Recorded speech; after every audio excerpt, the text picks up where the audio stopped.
안녕하세요. 미국 재정가 데니얼입니다. 1935년 미국 루스벨트 대통령이 만든 소셜 시큐리티 연금은 많은 미국인들이 은퇴 후에 소정의 연금을 받을 수 있는 연방 국가 제도로서 자리매김을 하였지만 이것만으로는 은퇴 후 생활비로 절대적으로 부족한 것이 현실입니다. 그러므로 부족한 액수를 보충해 주기 위해 연방정부는 개인 스스로 혹은 속해 있는 직장의 도움을 받아 저축할 수 있도록 장려하고 이를 위한 금융상품을 제공했습니다. 오늘은 이러한 개인연금, 어뉴어티에 대해서 알아보는 시간을 가져보도록 하겠습니다. 이를 위해서 제가 오늘 이 분야의 최고의 전문가를 모실 수 있게 되어서 너무나 기쁘고 영광입니다. 제 옆에는 제일리 선생님이 계십니다. 안녕하세요. 네, 안녕하십니까? 네, 제이 선생님 먼저 본인 소개를 간략하게 해주시길 바랍니다. 네, 알겠습니다. 저는 한 총 25년간 금융업계에서 근무를 하고 있고요. 네. 처음에는 스탁브로커로서 한 10년간 주로 주식이나 증권, 채권, 뮤추얼 펀드 다양한 상품들을 관리를 했었고 지금은 한 2, 3년간 어뉴이티 그러니까 그 연금이 되겠죠. 그 연금 플랜을 주로 이제 그 스페셜라이즈 해가지고 많은 분들에게 상담도 해드리고 트레이닝을 해주고 있습니다. 아, 네. 잘 알겠습니다. 예. 그러면 첫 번째 질문을 드리도록 하겠습니다. 제가 서두에서 간단하게 말씀드렸듯이 미국에서 받을 수 있는 은퇴연금인 소셜 시큐리티 연금만으로는 많이 부족하지 않습니까? 네. 지금 상황에 대해서 간단하게 먼저 설명을 좀 해주세요. 네. 알겠습니다. 방금 말씀하셨듯이 1935년 루스벨트 대통령이 사회보장제도로 만들어진 이 소셜연금은요. 그 당시에는 그 대공황이 있었지 않습니까? 그렇죠. 1929년 Great Depression이라는 대공황을 이겨내기 위해서 많은 분들이 은퇴를 장려하기 위해서 그 은퇴 연금을 주겠다고 해서 새로운 일자리를 창출하기 위해서 만들어진 제도예요, 원래는. 근데 이제 80여 년이 지난 지금은 그러니까 베이비 부머 제너레이션이 1946년부터 64년 사이에 태어나신 분들이 은퇴를 하기 때문에 많은 그 소셜 펀드 연금이 그분들에게 지급이 되고 있어요. 그래서 돈이 모자랄 수밖에 없는 거죠. 네, 맞습니다. 그래서 많은 지금 그 화두의 대상이 되는 게 2033년 정도가 되면 지금 1불을 받으시는 분들은 77센트밖에 못 받으신다. 그 말은 1000불을 받으실 예정이신 분은 770불밖에 지급을 못 한다는 그 뉴스가 벌써 릴리스가 되고 있죠. 네, 그리고 스테이트먼트에 명시가 되어 있더라고요. 그렇습니다. 아주 큰 문제가 될 수밖에 없죠. 그러면 이런 것들을 보충해 주기 위해서 여러 혜택을 받을 수 있는 금융 상품이 나온 것 같은데요. 좀 어떤 네, 맞습니다. 원래 미국을 은퇴를 그 지탱하는 세 가지 유형의 그 플랜이나 금융 상품들이 있어요. 그게 이제 세 다리를 가지고 있는 삼각 다리를 가지고 있는 three-legged stool이라 그러는데 그 첫 번째 지금 말씀하신 소셜 시큐리티 연금, 두 번째가 이제 펜션이라는 프로그램이 있습니다. 그다음에 세 번째가 퍼스널 세이빙이 되는데 지금 이제 퍼스널 세이빙 쪽으로 흔히들 많이 저희들이 알고 계신 401k 플랜. 직장인들이 많이 갖고 그렇죠. 있죠. 아니면 개인이 직접 하는 IRA.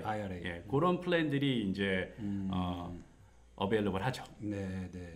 그렇습니다. 펜션은 뭐죠?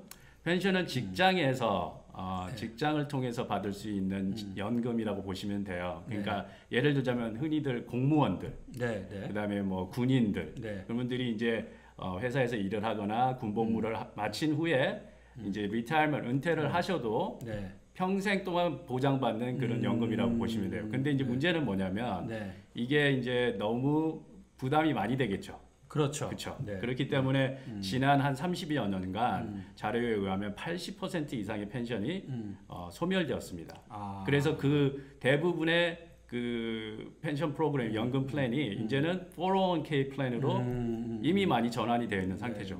제 친구가 오래된 회사에서 근무를 했는데 예전 인플로이들은 회사에서 펜션 프로그램이 있었는데 본인은 아깝게도 이제 없어서 그냥 401k만 받고 있다. 맞습니다. 그런 얘기를 들었었어요. 네, 맞습니다. 그게 지금 보편화된 상황입니다. 지금. 그렇군요. 그러니까 많이 이런 은퇴 자금이 필요해서 또 많이 해주고 있지만 사실은 또 이런 은퇴연금, 은퇴기금이 고갈되어 있는 게 또 사실이군요. 그렇습니다. 네. 잘 알겠습니다. 자, 그러면 이제 본격적으로 제이 선생님과 함께 우리 어니어티에 대해서 공부를 할 텐데요. 근데 좀 요거를 좀 공부하기 위해서는 네네. 기초 지식이 좀 필요해요. 그렇겠죠. 그렇죠. 네. 예, 특히 우리 미국에서 돈을 투자할 수 있는 4가지 기관이 있고, 그 다음에 또 3가지 텍스 유형이 있잖아요. 예, 그 다음에 3가지 이자 개념. 먼저 시청자 여러분께 좀 이해하기 쉽게 말씀 좀 해주세요. 요것이 이해가 돼야지 저희들이 앞으로 나눌 어니어티에 대해서 이해가 훨씬 쉬울 것 같습니다. 네, 알겠습니다. 예. 자, 그럼 먼저 사람들이 보통 돈을 이제 투자를 하거나 저축을 하거나 할 때 재산 증식을 위한 목적으로 네. 4가지 형태의 어떤 기관에 돈을 유치를 할 수가 있습니다. 그 제일 흔한 가장 첫 번째가 뱅크가 되겠죠. 은행. 네, 은행을 제일 먼저 생각할 것 은행을 같아요. 흔히 이제 은행을 가장 많이 사용하죠. 그렇죠. 우리가 보편적으로 할 수 있는 거고, 두 번째가 인베스트먼트라고 해서요. 네. 주식 시장에 투자를 하시는 겁니다. 네, 제이 선생님이 잘 하시는 제가 것 이제 같습니다. 많이 했었죠. 네. 네. 그다음에 세 번째가 부동산. 네, 특히 부동산. 우리 이제 한인 여러분들이 굉장히 많이 선호하시는 부동산이 있겠고요. 네. 그다음에 네 번째가 보험 회사를 통한 네, 그 재산 증식 생명보험. 방법이 있습니다. 생명보험이나 또는 오늘 우리가 이제 얘기하고자 하는 어니티, 연금 플랜이 있겠죠. 네, 이렇게 4가지 기관이 있군요. 네, 맞습니다. 네. 네. 네. 네, 해주세요. 텍스의 3가지 이제 유형이 있는데 텍스 유형 3가지 설명하기 앞서서 네. 텍스의 종류를 한번 제가 나열을 해볼게요. 네. 보통 저희들이 가장 흔히 텍스, 세금이라고 하면 인컴 텍스를 많이 그렇죠. 떠오르실 겁니다. 그렇죠. 네. 그래서 이제 매년마다 저희가 4월 15일이 되면 네. 이제 다가오는데 네. 이제 텍스를 이제 IRS에 네. 이제 보고를 하고 그렇죠. 거기에 소정의 또 텍스를 내는 형태로 이제 하는 게 인컴 텍스고요. 그다음에 또 다른 유형이 세일즈 텍스가 있어요. 예, 우리가 매일 내고 있는 물건을 거죠. 사는 네. 그때 또 세금을 네. 내게 되고요. 그다음에 이제 투자나 네. 저축을 통해서 파생하는 이익이나 이자를 세금을 또 내야 되는 캐피탈 게인 텍스. 맞습니다. 네, 캐피털 그렇죠. 게인스 텍스인데 요거는 좀 많이들 모르셔요. 사람들이. 캐피털 게인스 텍스가 있고 네 번째는 또 텍스가 하나가 더 있는데 네. 죽어서 또 세금을 물어야 되는 에스테이트. 맞습니다. 네, 그래서 네. 이 텍스는요. 플래닝을 제대로 하시지 않으시면 거의 한 50 내지 60%의 자산이 세금으로 다 네.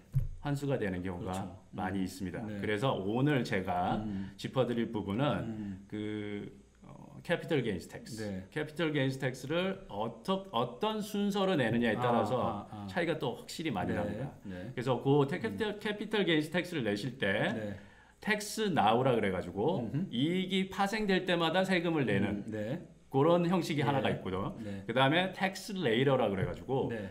디퍼를 유예를 시키는 그렇죠. 거죠. 그 다음에 나중에 이제 돈을 찾으실 때, 네, 60세 이후에 인출하실 때 네. 세금을 한꺼번에 내는. 그게 이제 우리가 많이 흔히 볼 수 있는 플랜이 뭐냐면 바로 401k 플랜이 텍스 레이러에 들어가고요. 그 다음에 텍스 어드밴티지라는 게 있습니다. 네. 그거는 뭐냐면 텍스를 디퍼를 시켜서 세금을 내지 않고 자산을 증식시켜서 돈을 찾을 때 세금을 안 내고 100%다 자기가 그렇죠. 캐시아웃을 할 수 있는 그렇죠. 그 세 가지로 나뉘는 겁니다. 네, 네. 맞습니다.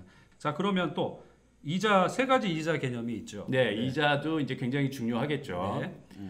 이자는 크게 나눠서 3가지가 있는데 고정 이자, 즉 fixed interest 네. rate라고 해서요. 네. 흔히 은행에 이제 예치된 그 CD라든지 네. 세이빙스 어카운트에서 이제 고정적으로 받는 이자가 있겠고, 그 다음에 변동 이자가 있습니다. 네. variable interest rate. 그거는 이제 주식 시장 투자나 네. 부동산도 엄연한 그 면에서 그렇죠. 그 value가 네. 등락이 있기 때문에 variable이라고 보시면 돼요. 변동이라고 보시면 되겠고, 그 다음에 세 번째가 인덱스 이자인데요. 인덱스 이자는 많이들 모르실 거예요. 네, 네. 그게 이제 흔히 말하는 주식 시장에 연계되어 있는 S&P 500이나 다우존스나 나스닥에 연계가 되어 가지고 보장을 받는 한마디로 프린시플 개런티, 그러니까 원금 보장을 받고 그다음에 이제 캡이라는 그 맥시멈이 있어서 그 사이에서 보장을 받는 그런 이자가 세 가지 세 번째가 되겠죠. 네, 이제 그렇게 이런 인덱스 이자, 베리어블 이자, 그 다음에 고정 이자, 자 이런 것들을 좀 잘 유념해 두시고 앞으로 저희들 나눌 그 내용을 들어보시면 이해가 훨씬 쉬울 것 같습니다. 자 이제 본격적으로 우리 연금 파트 들어가 보도록 하겠습니다.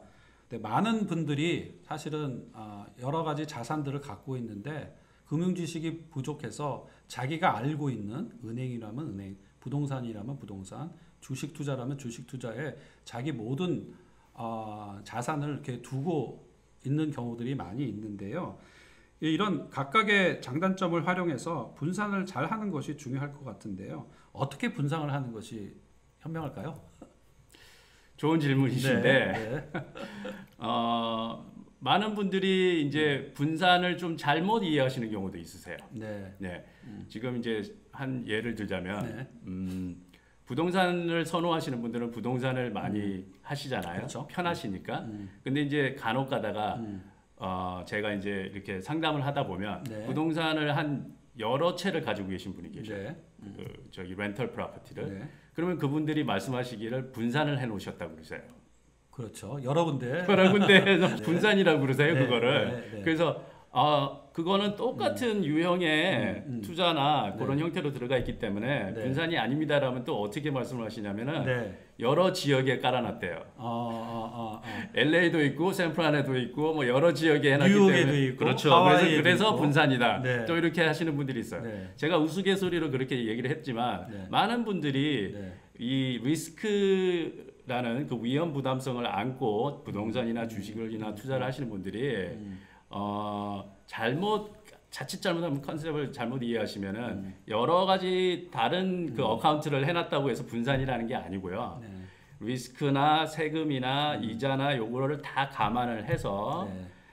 가장 혜택을 취할 수 있는 네. 그 전체적인 플래닝을 하셔가지고 전문가에게 상담을 받으셔야 돼요.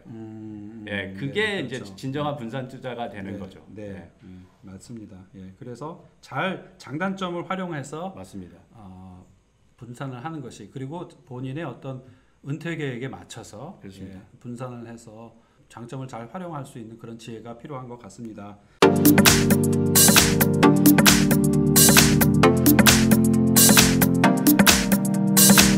자, 그러면 다음 질문 하도록 하겠습니다.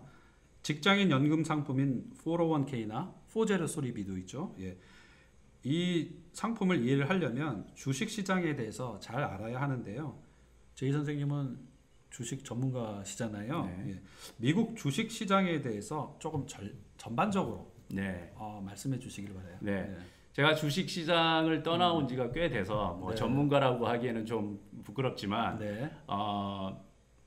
그 많은 분들이 아시다시피 미국의 주식시장 자본주의의 꽃이죠. 네. 네.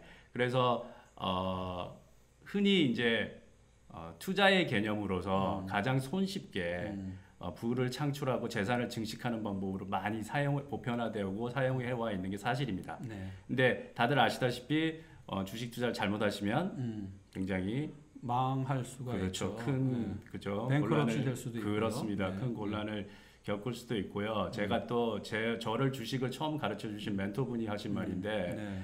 정말 그 싫어하고 증오하는 사람이 있고 원수를 갚고 싶으면 다른 거 하지 말고 그 사람 주식을 가르쳐라. 그것도 그 정도로 위험 부담성이 네, 있으니까 네, 주식에 네. 아주 빠져들면은 네. 패가 망신한다 뭐 예, 이런 말들이 예, 있잖아요.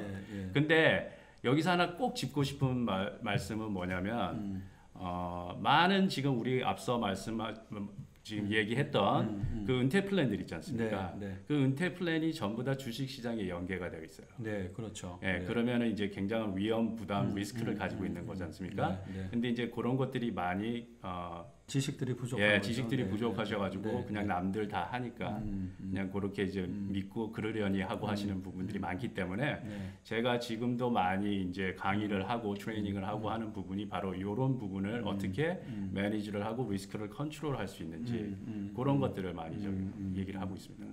네, 네. 그래도 미국 주식 시장은 다른 나라의 주식 시장에 비해서는 그 사이즈가 또 크고 하니까 그래도 조금은 안전은 할 것 같아요.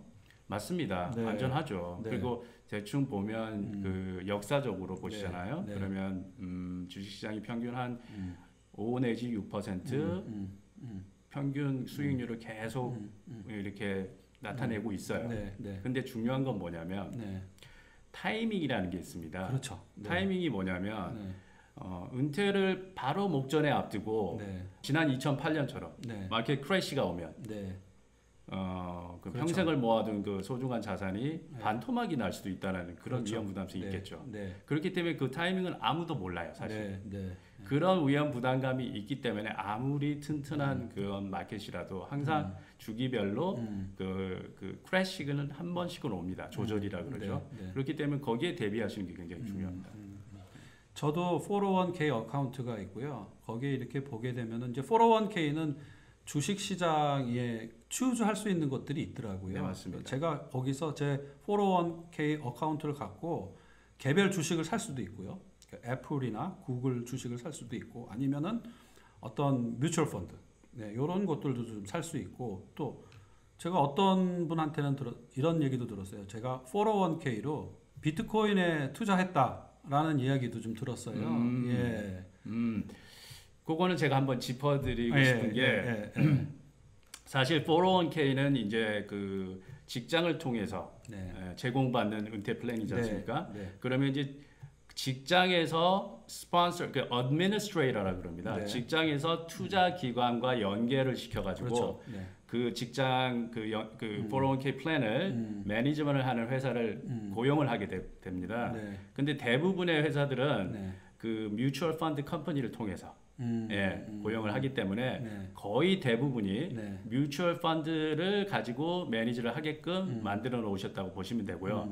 지금 방금 말씀하신 개별 주식이나 비트코인이나 이런 것들은 기존 그 401k보다는 individual retirement account를 통해서 IRA를 통해서 자기가 선별을 하는 경우가 더 맞다고 말씀을 드릴 수 있겠죠. 네. 그리고 또 401k를 통해서도 SP500 인덱스 펀드에도 투자할 수 있잖아요.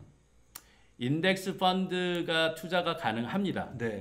그거는 직접 투자하는 거죠. 그렇죠. 인덱스 펀드라 하면 그 예를 들자면 S&P 500이라고 그러면 S&P 500은 그 500개 대기업을 모아놓은 지수라고 보시면 돼요.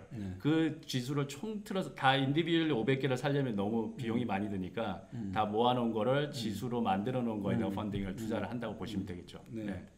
그렇군요. S&P 500 인덱스에 참여하는 기업의 사업 분야는 다양합니다. 각 회사의 주식 총량의 크기에 따라 가중치를 둔 주가 총액의 평균치가 S&P 500 인덱스가 됩니다. 제이 선생님, 제가 돌발 질문 한번 하겠습니다. 제 주위에 이런 말씀하시는 분들이 있어요. 내가 그때 페이스북 상장됐었을 때 그때 바로 주식을 샀었으면 지금 대박 났을 텐데, 그리고 내가 그 구글 주식을 10년 전에 그때 샀었어야 되는데, 이제 이런 분들이 좀 많이 계세요. 근데 저도 개인적으로 주식 투자를 해봤지만 주식 투자는 그 타이밍이 굉장히 중요한데 요 타이밍 맞추는 거는 참 쉽지 않아요. 제이 선생님 여러 경험이 많으신데 주식 투자를 한다 그러면 어떻게 주식 투자를 하는 것이 현명할까요? 어려운 질문이죠. 굉장히 곤란한 질문을 하시는데요. 그래요? 제가 어떻게 주식에 입문을 하게 되었는지 한번 제 얘기를 좀 한번 해볼게요. 먼저 궁금해요. 저는 이제 평소에 돈에 대한 관심은 굉장히 많았어요.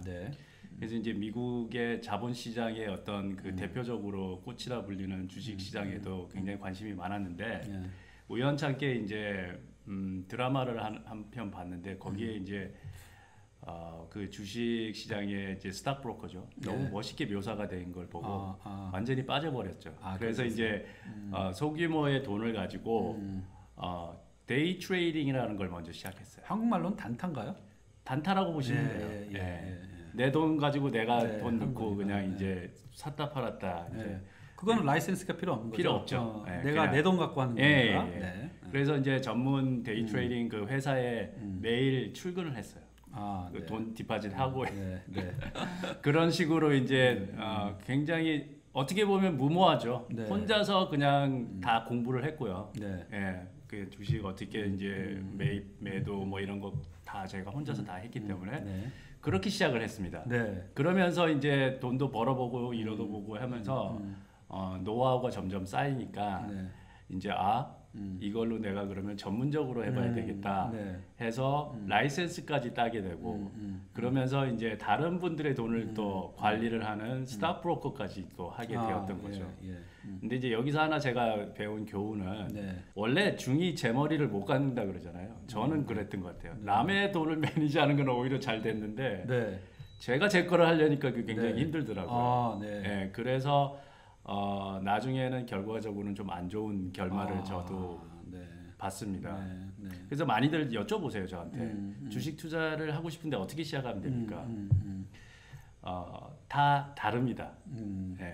첫 번째는 제가 권장해 드리고 싶은 거는 지금은 굉장히 방대한 그 인포메이션들이 온라인상에 많이 그렇죠. 실시간으로 오르고 있잖아요. 그래서 그 특별히 브로커나 뭐 이런 분들을 또 하이어를 해서 하려면 자산이 어느 정도 많이 있으신 분들은 그런 전문가들을 통해서 이제 저기 어드바이스를 받으시는 게 좋고요. 뮤추얼 펀드 뮤추얼 펀드도 그 소정의 피를 지불하고 그 펀드 매니저를 통해서 이제 간접 투자를 하는 거잖아요. 근데 이제 개별적인 스탁 브로커나 뭐 이런 그 고용 전문적인 그 어드바이저를 이제 해서 소정의 피를 지불하면서 하시는 분들이 계셔요. 자산이 좀 많으시면 괜찮아요. 근데 이제 자산이 좀 적거나 아니면 이제 인제 좀 출발하시는 분들은 그냥 소규모로 이제 온라인상에서 좀 이렇게 들여다 보시면서 공부도 좀 하시고 항상 제가 드리고 싶은 말은 자기가 가지고 있는 유동 자산의 맥시멈 30% 이상만 안 넘으시면 됩니다. 아 그렇다는 얘기는 내 지금 현재 예산 중에서 딱 정해놓고 소액만 정해놓고 요거 안에서만 해보는 거는 괜찮은데 괜찮죠. 요게 넘어가게 되면은 컨트롤을 잃어버리시고 저 같은 경우가 이제 될 수도 있습니다. 부끄러운 과거지만 돈의 단위가 1000단위, 만 단위, 10만 단위 넘어가면서 그 나에게 그 느껴지는 그 부담감이 그렇죠. 달라죠. 그래서 뭐 몇백 불이 있고 몇천 불이 있는 거가 처음에는 뭐 대수롭지 않게 하다가 갑자기 단위가 높아지기 시작하면은 이성을 잃어버리는 경우가 있습니다. 그래서 이 주식 시장은 제로섬 게임이라고 들어보셨어요, 혹시? 네, 들어는 봤어요. 제로섬 게임이 혹시 뭘까요? 뭐예요?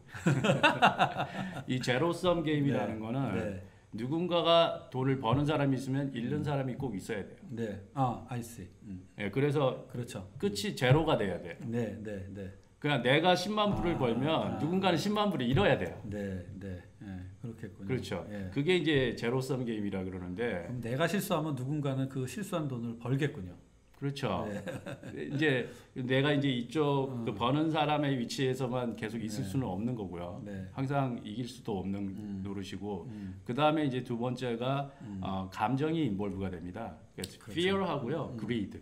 그러니까 공포심과 욕심이 관여가 되기 때문에 그게 컨트롤링이 안 되는 경우가 굉장히 많습니다. 그렇게 되면 이제 굉장히 힘들어지죠. 그러니까 이거를 장기적인 안목을 가지고 방금 말씀하셨듯이 뭐 테슬라 주식을 처음에 나왔을 때 신주 공부를 해서 묻어둬서 뭐 20년, 30년 후에 딱 열어보니까 그게 뭐 몇십 배, 몇백 배가 되어 있는 그런 게 가장 이상적인. 근데 사실 말이 쉽지 그 2, 30년 동안 어떻게 기다릴까 이제 그런 생각. 업앤다운이 있었을 때 못 기다리죠.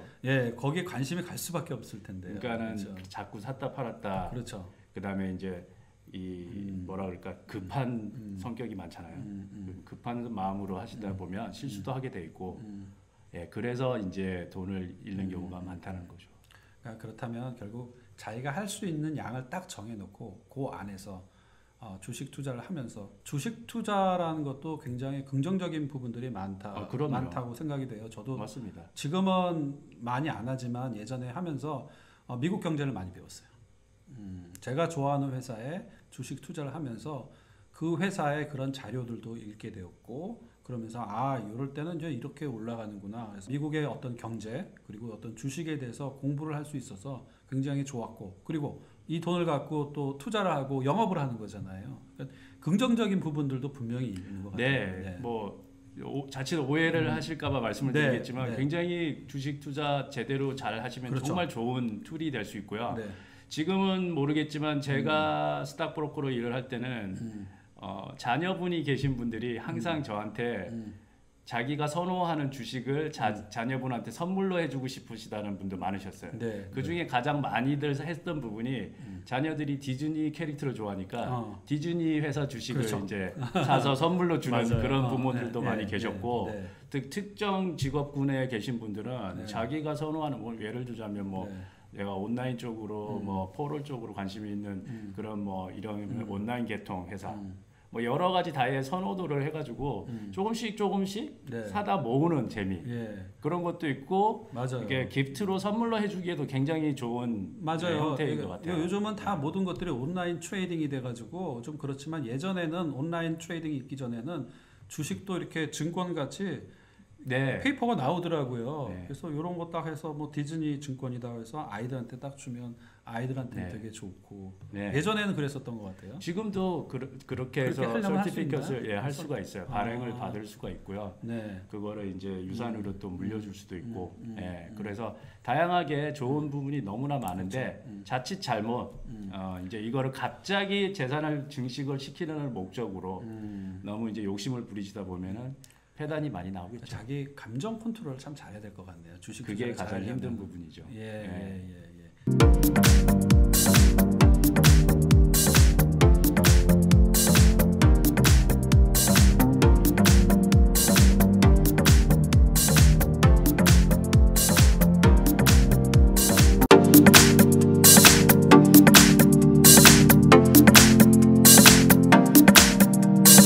자, 그러면 다음 질문 하도록 하겠습니다.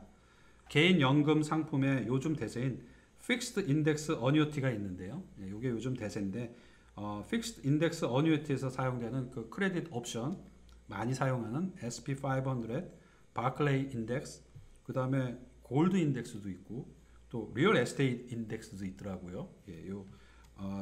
픽스드 인덱스 어뉴이티에 사용되는 인덱스에 대해서 조금 설명을 해주세요. 네, 알겠습니다. 아무래도 연금 상품도 이자를 받는 게 굉장히 중요하잖아요. 그렇죠. 그렇기 당연히. 때문에 이자를 어떻게 선별을 해서 받느냐가 또 얼마나 더 많은 돈을 나중에 노후에 누릴 수 있느냐가 이제 결정이 되는 부분이지 않습니까? 그래서 픽스드 인덱스 어뉴이티에 들어가 있는 그 옵션이라 그럽니다. 그 이자를 이제 오너분께서 이제 선별을 할 수가 있는데요. 그 중에 이제 많이 보편화된 그 인덱스는 S&P 500이라는 그렇죠. 주식 시장에 이제 연동이 되어 있는 그 인덱스가 있습니다. 평균 보통 한 뭐 앞선에도 말씀드렸지만 5 내지 6%는 이제 persistent하게 이제 하는 그 인덱스인데요. 여기서 가장 큰 차이점은 직접 투자를 하시게 되시면 지난 2008년처럼 한번 크래시가 제대로 오면 그죠? 한 그때 2008년도에 한 40% 그렇죠. 한 39에서 40%가 마이너스가 났잖아요. 벌써 10년이 지났네요. 그렇죠. 12년. 세월이 빠릅니다. 근데 지금 그 인덱스 옵션을 선택을 하시면 같은 S&P 500이지만 마이너스가 났을 때도 원금을 보장을 해준다는 게 가장 큰 차이가 있겠죠. 그래서 평균적으로 이제 거기에서 이제 수익을 만약에 이제 보신다 그러면 직접 투자하시는 것보다는 높지는 않지만 제일 중요한 안전성이 보장이 된다는 거.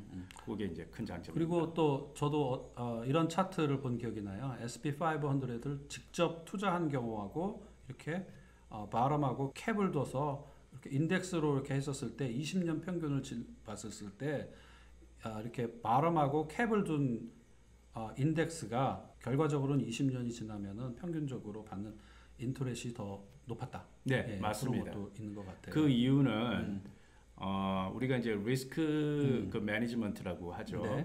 그 마이너스를 안 보는 게 플러스를 많이 보는 것보다 훨씬 이득이 있다라는 거죠. 그 우리가 흔히 잘 알고 있는 투자의 귀재가 누구죠? 워런 버핏. 맞습니다. 워런 버핏 그 투자의 귀재 그분이 하신 말씀이 있는데 투자의 가장 중요한 그 골든 룰, 황금 법칙 두 가지가 있습니다. 첫 번째가 절대 원금을 잃지 마라. 두 번째 룰은 절대 룰 넘버 원을 까먹지 마라. 그 결국은 무슨 말이냐면 원금을 손실을 보지 말라는 게 황금 룰인데 이 인덱스 그 옵션, 이 인덱스 이자가 바로 거기에 충족되는 이자이기 때문에 길게 장기적으로 보면 인덱스 이자가 캡이 있더라 하더라도 기본 그 기존 투자하는 그 S&P 500에 실제 투자하는 것보다 수익률이 높게 나오는 겁니다. 네. 네.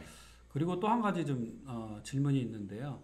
미국 주식 시장에는 인덱스가 S&P 500뿐만이 아니라 다른 것들도 있어요. 맞습니다. 근데 왜 S&P 500을 좋아할까요? 표본 오차가 가장 적기 때문에 그렇죠. 그러니까 S&P 500이라 하면 500대 기업. 그렇죠. 그러니까 우리가 흔히 말하는 Fortune 500 컴퍼니가 네. 이제 튼튼한 회사들이 들어가요. 그렇죠. 블루칩. 그다음에 다우 존스라고 많이들 아시는데 네. 다우 존스는 30개밖에 없습니다. 네. 예, 그럼 표본 오차가 굉장히 그렇죠. 이제 줄어들겠죠. 그다음에 나스닥이라는 또 지수가 있는데요. 네. 나스닥은 기술주 중심, 네. 아니면 신생 그 회사들. 이 때문에 위험 부담성이 좀 더 높다고 보는 거죠. 그래서 S&P 500이 가장 보편화된 그 인덱스의 이제 기본이 되는 겁니다. 네. 잘 알겠습니다. 자, 그러면 바클레이 인덱스에 대해서도 좀 설명해 네, 주세요. 바클레이 인덱스는 이제 바클레이라는 회사는 네. 회사 이름이군요. 영국 맞습니다. 네. 영국에 이제 그 본사를 두고 있는 큰 그 글로벌 그 네. 파이낸셜 회사인데요. 한 역사가 제가 알기로 300년이 넘는 걸로 알고 있습니다. 그 정도로 역사와 전통을 자랑하는 회사인데 네. 그 파이낸셜 회사에서 네. 포트폴리오라고 혹시 들어보셨는지 모르겠는데 네. 실제로 이제 자산 투자 전문 그 컨설팅을 받으시는 네. 분들은 네. 자산을 몇 퍼센트는 이제 그렇죠. 뭐 이런 픽스드에 넣고 몇 퍼센트는 네. 이제 뭐 스탁 마켓에 넣고 이렇게 그렇죠.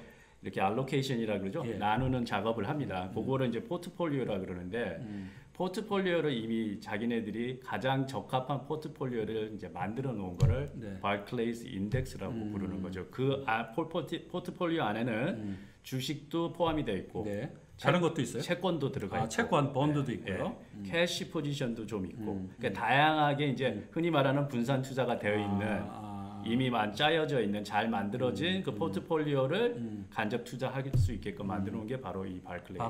예. 그러니까 S&P 500보다는 훨씬 더 스테이블하고 변화가 적을 수 있겠고 훨씬 더 어드밴스된 어떤 잘 짜여진 그런 적이라고 볼 수 있죠. 그러니까 사실은 S&P 500 같은 경우는 미국 주식 시장 전체가 경기가 안 좋게 되면은 마이너스로 떨어질 수밖에 없는데 바클레이 인덱스 같은 경우에는 주식만 있는 것이 아니라 채권과 그 외 다른 것들도 있기 때문에 조금 더 보완이 된다는 얘기죠. 그렇습니다. 실제로 지난 2008년도에 S&P 500 인덱스 같은 경우에는 한 30% 그렇죠. 이상의 손실이 났지 않습니까? 네. 바클레이 인덱스는 그 해에 마이너스 한 4.9% 밖에 손실이 나지 않았어요. 그만큼 좀 더 이렇게 안전하게 유지가 된다고 보시면 되겠고 반대로 이제 뭐 많이 올라갈 때는 오히려 그 S&P 500보다는 좀 덜 올라가는 그런 이제 유형으로 움직인다고 보시면 됩니다. 네, 예. 그 다음에 저는 이제 또 깜짝 놀란 게 픽스드 인덱스 어뉴어티에 있는 인터넷 크레딧 중에 골드 인덱스도 있다는 게 저 놀랐고 저도 예전에 대학교 때 경제학 원론을 좀 공부했는데요. 이쪽 주식 시장과 골드는 좀 이렇게 달리 반대로 연동된다고 이렇게 배웠거든요. 그래서 그렇다면은 이런 골드 인덱스를 또 갖고 있으면 S&P 500하고 골드하고 적절히 혼합되어 갖고 있으면 훨씬 더 그것도 분산될 수 있고 안전하게 내 자산이 보존이 되고 이자를 받을 수 있겠구나라고 생각이 되는데요. 골드 인덱스에 대해서 조금 설명해 주세요. 네, 정확하게 정말 알고 계시는데 골드는 이제 흔히 선물, 커머디티라 그래요. 커머디티.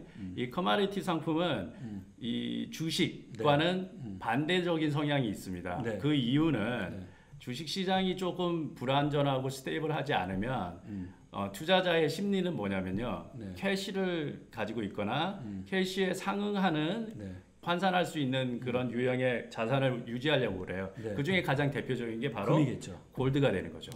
그래서 금의 가격은 골드 프라이스는 주식 시장과는 상반되게 인버스하게 릴레이션십을 가지고 반대로 움직인다는 게 흔히 이제 경제학에서 통하는 그런 내용이 되겠죠. 그리고 그게 증명이 되더라고요. 맞습니다. 30년간 그 추이를 보게 되면은 증명이 되더라고요.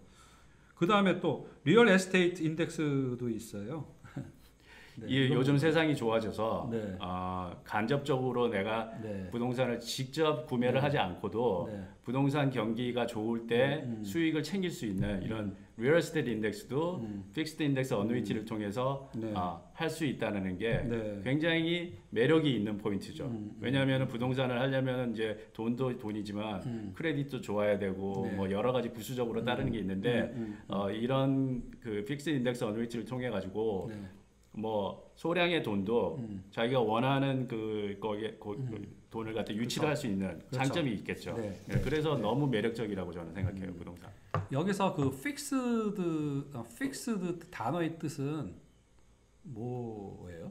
그게? Fixed Indexed Annuity가 정식 명칭인데 이 Fixed란 말은 원금 개런티, 그러니까 Principal Guarantee를 할 때 0%가 고정으로 이렇게 픽스가 된다라고 생각을 하시면 되겠습니다. 그러니까 그거는 우리 이자 개념 픽스드 인터레스트하고는 좀 다른 그렇죠. 개념이죠? 저 밑에 개런티가 이제 0%. 그래서 이 상품은 절대로 마이너스 리턴이 없다라고 이제 보시면 될 겁니다. 네. 잘 알겠습니다. 여러분도 이런 픽스드 인덱스 어뉴어티가 있으니까 많이 좀 활용해 주시기를 바랍니다. 자, 그러면 또 한 가지 좀 질문이 있는데요. 이렇게 우리가 픽스드 인덱스 어뉴어티에서 했잖아요. 네, 그것도 결국에는 주식 시장을 간접 투자하는 거고요. 또 우리가 바로 주식을 투자한다는 거는 또 내가 주식 시장을 직접적으로 하는 거지 않습니까? 내가 주식 시장을 직접적으로 투자하는 것과 픽스드 인덱스 어뉴어티를 통해서 주식을 간접적으로 투자하는 거에는 장단점이 있을 것 같아요. 네, 있습니다. 네. 어떤 것이 있을까요?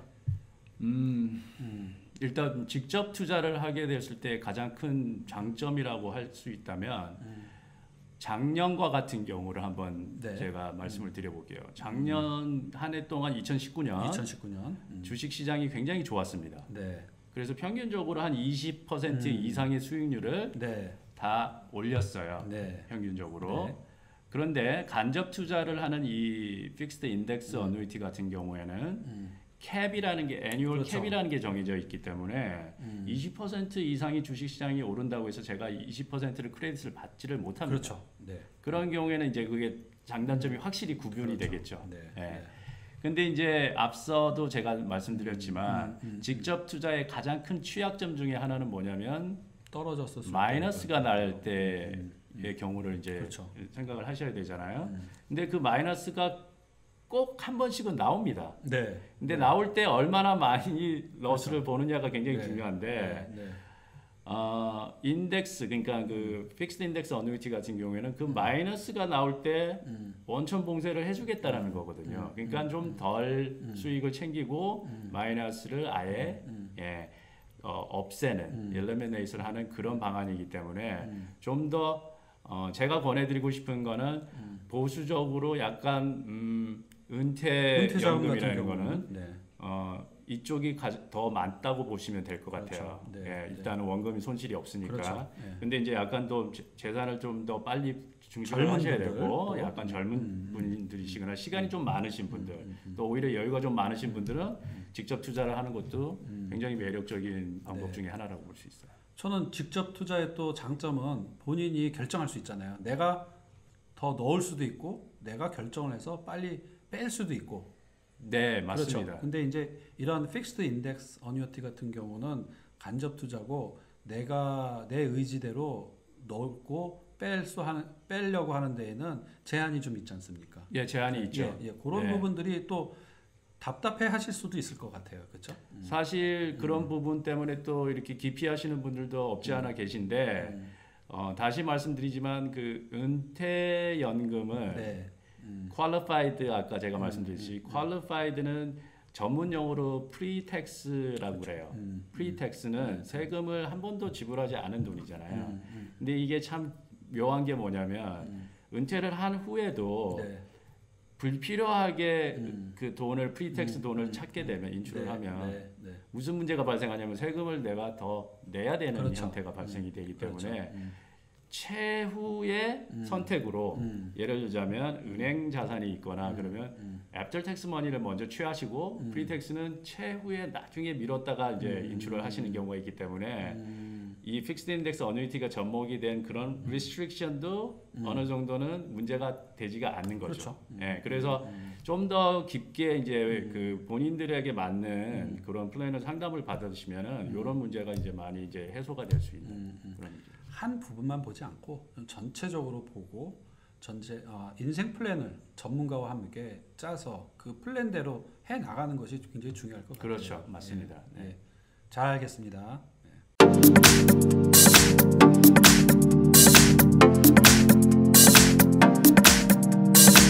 그 다음에는 우리 다음 질문을 하도록 할게요. 본인의 자산을 은퇴 후에 잘 활용하기 위해서는 공격적으로 돈을 투자하기보다는 보수적으로 안전한 곳에 옮겨 놓아서 노후에 마음 편하게 사용하고 싶으신 분들이 점점 많아지고 있어요. 이를 위해서는 어떻게 나의 현재 자산을 안전한 자산으로 롤오버를 할 수 있을까요?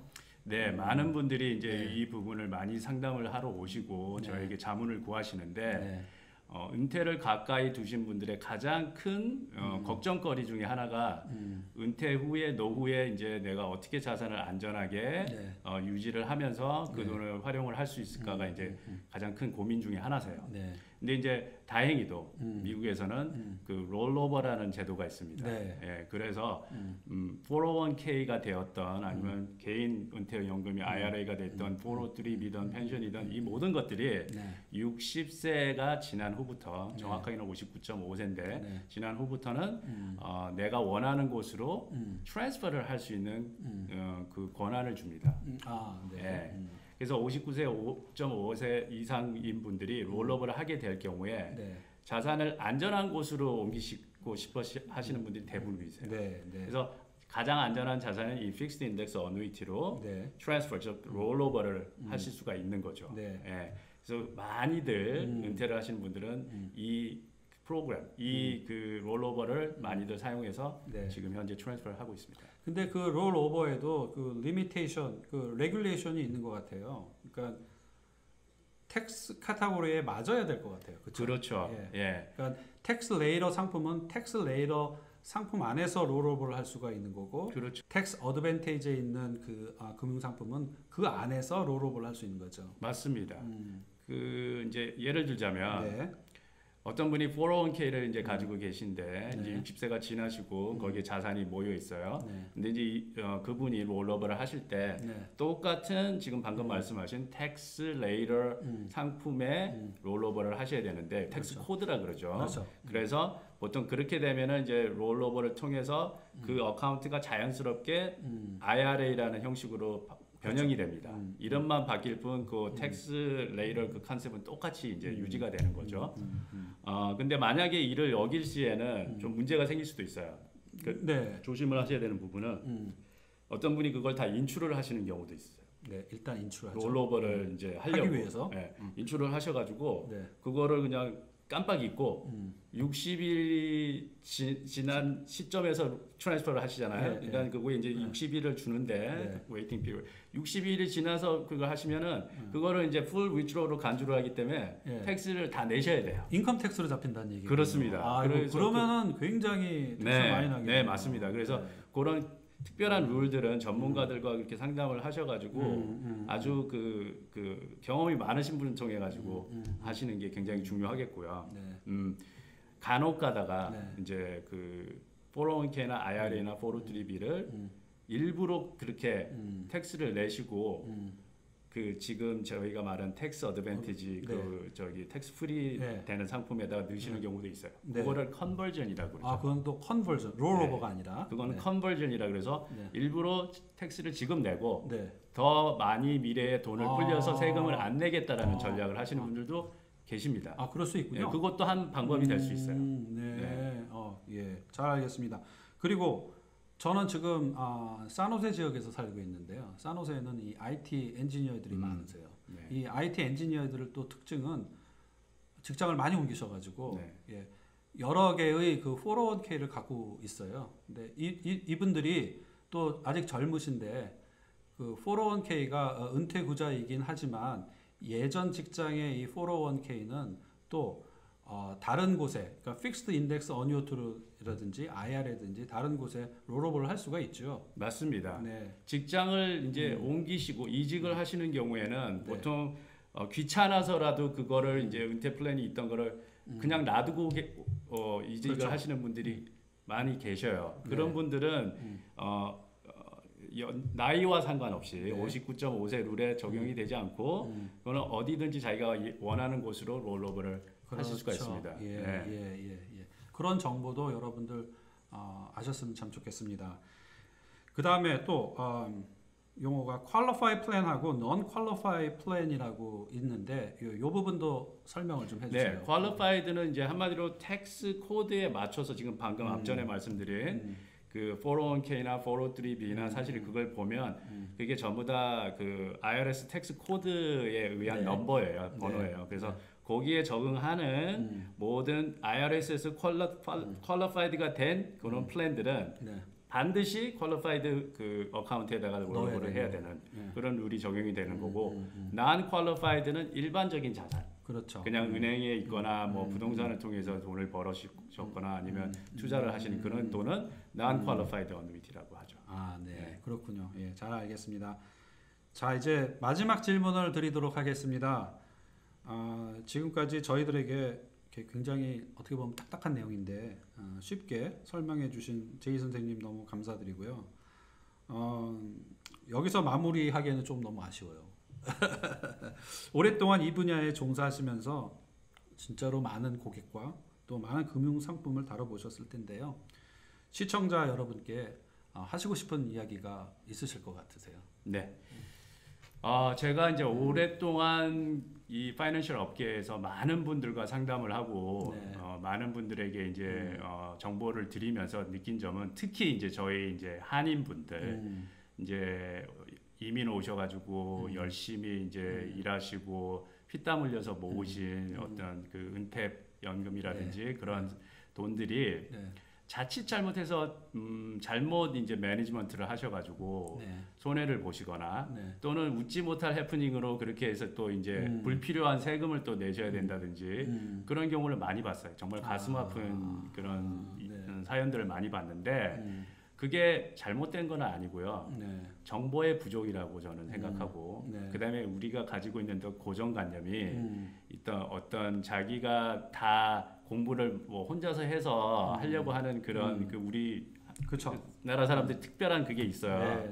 근데 이제 미국에서는 보편화된 게 뭐냐 문화가 모르는 거는 전문인에게 좀 상담을 자연스럽게 받고 그 의견을 수렴해가지고 좀 더 나에게 유익하게 이제 활용을 하는 거거든요. 그래서 제가 부탁드리고 싶은 말은 전문가들이 많으세요. 한국 분들도 많이 이제 많이 이제 보편화된 그런 프로그램이기 때문에 전문가들과 꼭 상담을 하셔가지고 재정 상담, 건강 검진을 받듯이 자기 재정 상담을 한번 꼭 받아보시라고 추천을 드리고 싶습니다. 사실 인터넷에 나와 있는 정보나 또 저희가 지금 이야기하고 있는 이런 정보들은 일반적인 내용이기 때문에 사실은 이제 본인들이 갖고 있는 어떤 은퇴 자산들은 개별적인 부분들에 대해서 전문가들과 상담을 해서 솔루션을 찾는 것이 가장 현명하겠네요. 맞습니다.